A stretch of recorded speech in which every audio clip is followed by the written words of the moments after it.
Hi guys, it's Ben Cooper here again from Literacy Waggle, and today I'm going to talk to you about how you can ensure that your parents' evening runs smoothly.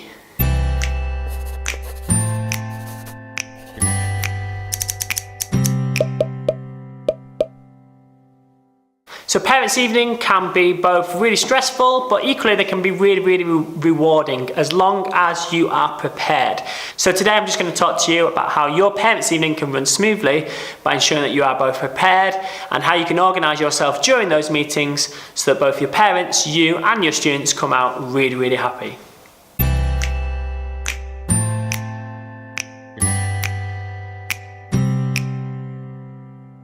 Okay, so tip number one is be organised. So whatever you're going to talk about, whatever information you need about that child to share with those parents, make sure you have it organised. And that's not just having the information there, but also making sure that maybe if you share reports, make sure they're in the order that you're going to see those parents in. There's nothing worse than when your parents come into your parent meeting, you've got 5-10 minutes with them, that you're sifting through bits of paper trying to find their child's report.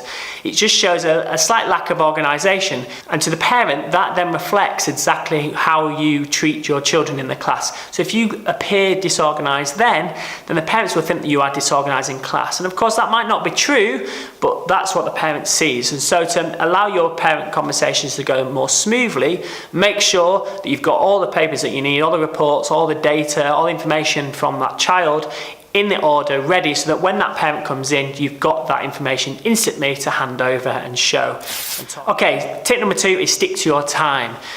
Parents find it really frustrating when they're waiting for their time slot and you're running over by 15-20 minutes. Again, it shows how organised you are. We know that sometimes parents like to talk a lot, and so that can be managed in a number of different ways. First of all, you can always have a timer on your table. So if you have 10-minute, 5-minute slots with parents, make sure you set that timer running so you know exactly how much time you and the parent knows exactly how much time you have with them. You can also ensure that you're spending enough time talking about various things that the parent wants to know about. So whatever amount of time you have with that parent, make sure you leave enough time for them to ask questions to ensure that you've answered everything that they want to know about their child and how they're learning and how they're getting on in your class. If you take up all the time, the parent doesn't have any opportunity to share any questions or share any conversations or viewpoints that they have, and that's when you may run over time. So make sure you just leave a little bit of time for them to ask any questions so that you're not trying to rush through things and that the parent feels that they've had time to have a proper conversation with you in regards to things that they want to talk about as well. So always make sure you stick to a time slot so that you don't run over. So tip number three is no surprises. Don't tell them anything that they don't really already know during that parents' evening. Parents' evenings are all about good news, how they're getting along, and should be fairly consistent and should be a celebration of that child and what they're achieving.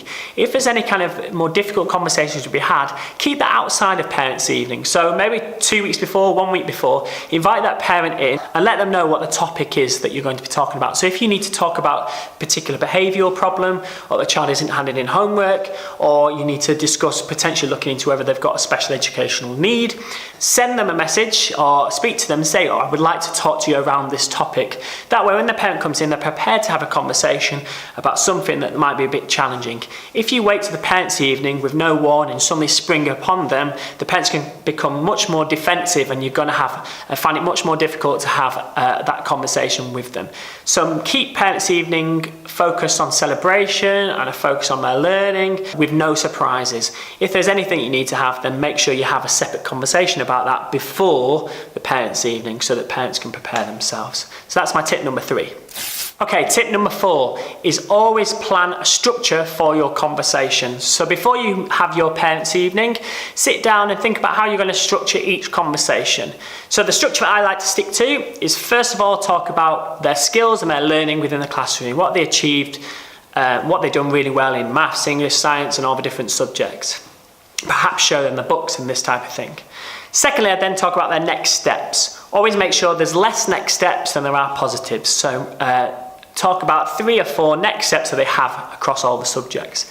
The third part of that structure and that conversation should then, personally, I think should then revolve around their well-being. So how they're doing with friendships, how confident are they, how well are they coming along as a human being, are they kind, are they generous? Talk about lots of positives in regards to their personal social development.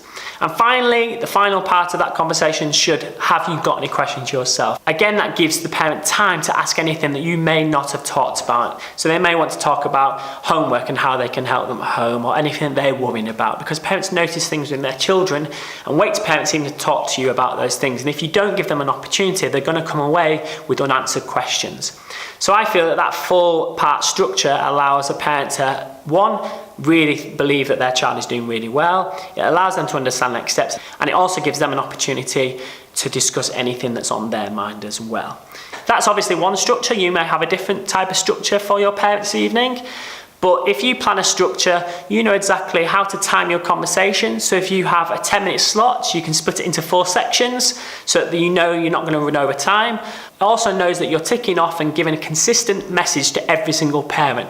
So one parent can't compare to another and say, oh, I had this information, well, I didn't get that information. So you know that you've given a consistent approach and a consistent message to every single parent. So tip number 4 is always plan a well-structured conversation with your parents. And obviously tip number 5, and this is quite a tricky one to do sometimes, is always when you're having the conversation with your parents, be careful on how you phrase various sentences. So rather than saying a child is really not behaving well, a child is sometimes finding it difficult to concentrate in class. And therefore it's a bit of a softer blow to those parents. So rather than saying they're never behaving or they're not doing very well, you're saying, oh, they're finding it challenging to do this. So think about different ways of phrasing various sentences, so it's a bit of a softer way of sharing the same information.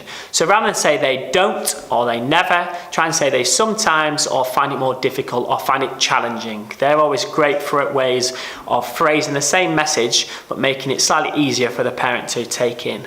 If they find that subject more difficult, you might say that they find that subject more challenging, or they have a particular gift for the subject. So for example, if the one child finds maths really difficult but they're really good at English, you can say, what I've noticed, if they really enjoy and particularly like taking part in English, whereas I think they find mathematics a bit more difficult.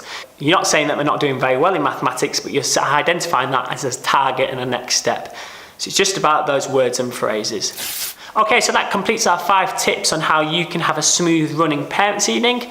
I'm sure there's lots of other tips as well. So if you have a particular tip or thing that you like to do during parents' evening to ensure that it runs smoothly, then please comment below on YouTube. Subscribe to our YouTube channel where we have lots of different videos and teaching ideas for you. I hope this video has been really useful. Have a really good day.